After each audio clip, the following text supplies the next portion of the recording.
Bonjour, bonsoir, chers amis de Kajakwidi TV, chers abonnés. Nous sommes là pour vous donner l'information ce soir. Vous devez être informé de tout ce qui se passe dans notre pays et surtout ce qui se passe à l'est de notre pays. Oui, nous sommes au Nord Kivu, les combats se déroulent là-bas entre le FARDC qui appuie le BDP Wazalendo et contre les terroristes M23, RDF et AFC qui sont en train de combattre là-bas. Mais pour votre information, aujourd'hui à Ishasha, les RDF M23 viennent de déserter et certains ont fui même vers l'Ouganda. Ils ont déserté Ishasha sous une intense pression militaire dans les territoires de Rutshuru, c'est là où nous sommes. Dans les groupements de Binza, les éléments de RDF M23 qui étaient stationnés à Ishasha ont fui à la direction de Lukanda. Oui, un groupe de 23 soldats de RDF qui était dirigé par certains lieutenants-colonels récemment arrivés de la position de Nyamilima a déserté aussi Ishasha en fuite vers Lukanda, tout le monde là-bas, tout la Mouissi Yazaza.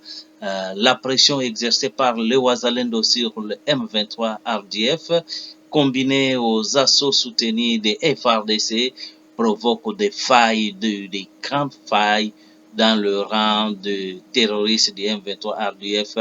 Et au moment où nous vous parlons ici, c'est Sauve qui paye et tout le monde en débandade là-bas, ils ont pris fuite.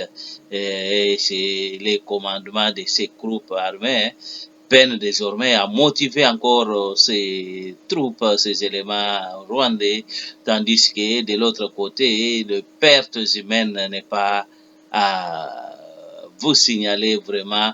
C'est une guerre qui se termine déjà, qui tend déjà vers sa fin parce que vraiment il y a eu autant de morts, on ne sait pas vous montrer. Le cadavre ne nous permettra pas de vous montrer. En plus de l'abandon de Ishasha, il y a certaines localités qui ont été récupérées par le vaillant FRDC qu'accompagnait de VDP Wazalendo. C'est un jour inoubliable pour les terroristes M23 RDF parce que ce qui s'est passé là-bas, il n'y a plus moyen de vous montrer les images, mais dans les groupes, nous partagerons les images et vous les verrez parce qu'on a libéré autant de localités telles que Ngungu, Urizira, Taka, Karambi, Nyanzale, Sake et Boussanza sont déjà contrôlés, récupérés et contrôlés par le vaillant FARDC, par les forces spéciales qui sont descendues là-bas et ils sont en train de faire un bon travail pour la sécurisation de l'intégrité territoriale de notre pays, la RDC. Oui, c'est tout ce que nous avons. C'est une victoire historique de la part de FARDC Wazalendo qui progresse et si ça continue ainsi, dans des jours, selon nos sources, même ils vont récupérer Rubaya et tout ça. Et la guerre a commencé, c'était à 4 heures du matin que le M23 RDF AFC ont attaqué les positions de Novaya et FARDC qui sont là-bas pour la sécurité du peuple ainsi que de l'intégrité territoriale.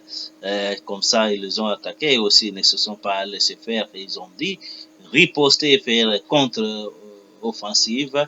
Et c'est comme ça que les militaires rwandais ont pris fuite en abandonnant plusieurs armes, munitions telles que vous les voyez sur la photo. Je vais vous balancer des photos là-bas.